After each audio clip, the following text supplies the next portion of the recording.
अस्सलामु अलैकुम वरहमतुल्लाहि वबरकातुहू। उम्मीद करती हूँ कि आप सब खैरियत से हैं और अल्लाह ताला के फजलो करम से अच्छी ज़िंदगी गुजार रहे हैं। आज मैं आपकी खिदमत में एक बार फिर से हाज़िर हूँ और आज जो मैं मौजू लेकर आई हूँ वो इतना खूबसूरत मौजू है कि आप सबको बहुत ज़्यादा पसंद आएगा। वीडियो को एंड तक देखिएगा ताकि आपको अच्छी तरह से ये वाक़या क्लियर हो जाए। चलें जी, मौजू की तरफ बढ़ते हैं। आप सब जानते हैं कि अल्लाह ताला बहुत मेहरबान है, माफ़ करने वाला है और वो जिसे चाहता है बख्श देता है। वाक़या कुछ इस तरह से है कि हज़रत अबू सईद अल-ख़दरी रज़ियल्लाहु अन्हु फरमाते हैं कि एक दिन नबी पाक सल्लल्लाहु अलैहि वसल्लम फरमाते हैं कि साबका कौम में एक शख्स था जो बहुत ही ज़्यादा गुनाहगार था। उसने 999 आदमी कत्ल किए थे और एक दिन उसको नदामत होने लगती है। वो लोगों से पता करता है कि इस ज़मीन के सबसे बड़े आलिम का पता क्या है। तो एक ट्राइब का पता उसको बताया जाता है। चुनाचा वो उसके पास जाता है और उससे कहता है कि मैंने 999 आदमी कत्ल किए हैं, क्या इसकी कोई तौबा की सूरत है?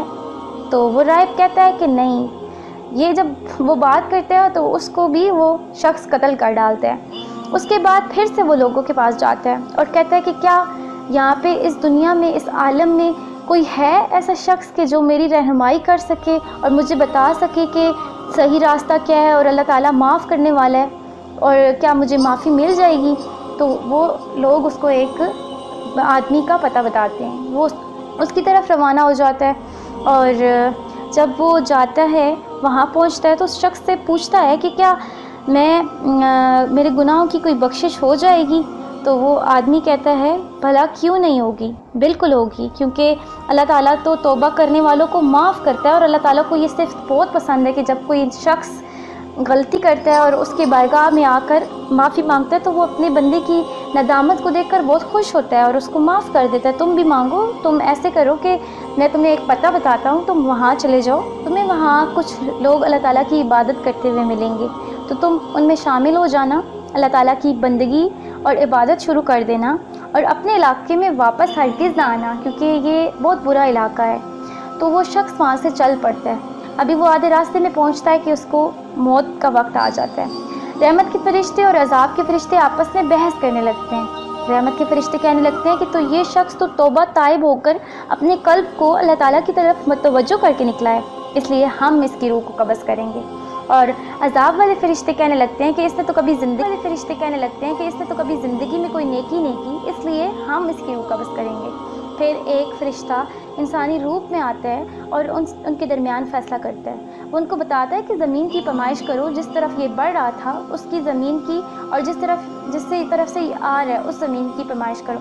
अगर जिसकी पैमाइश ज़्यादा होगी वो फरिश्ते इसकी रूह कब्ज़ करेंगे। तो जब ज़मीन पैमाइश की जाती है, ज़मीन की पैमाइश होती है, तो जो नेकी के रास्ते पे वो बढ़ रहा होता है वो ज़मीन ज़्यादा होती है बजाय उसके कि जो गुनाह का रास्ता था।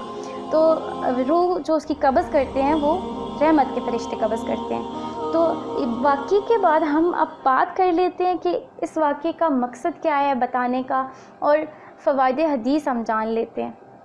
जो शख्स किसी बला और मुसीबत में गिरफ़्तार हो तो उसे चाहिए कि किसी अकाबिर उलमा के पास जाए ताकि वो उसकी मुश्किल का हल बता सकें और उसको उस मुसीबत से निकाल सकें। फिर हम बात करते हैं कि जो शख्स उम्दा और दानिस्ता तौर पर किसी का कत्ल कर देता है और तौबा करता है तो अल्लाह ताला उसको माफ़ कर देता है। इसके बाद जो फ़वाइद है वो ये है कि हमें पता चलता है इससे कि गुनाहों से ताइब शख्स को चाहिए कि उन जगहों से भी दूर रहे जहाँ उसने गुनाहों का इर्तिकाब किया, और उन लोगों से भी दूर रहे जिसकी वजह से वो शख्स जो है इस किस्म के गुनाह करता है। इस हदीस से हमें ये भी मालूम होता है कि औलाद आदम की फ़जीलत क्या है, कि अल्लाह ताला ने जिस फरिश्ते को उन फरिश्तों के दरमियान फ़ैसला करने के लिए भेजा था वो इंसानी रूप में आता है।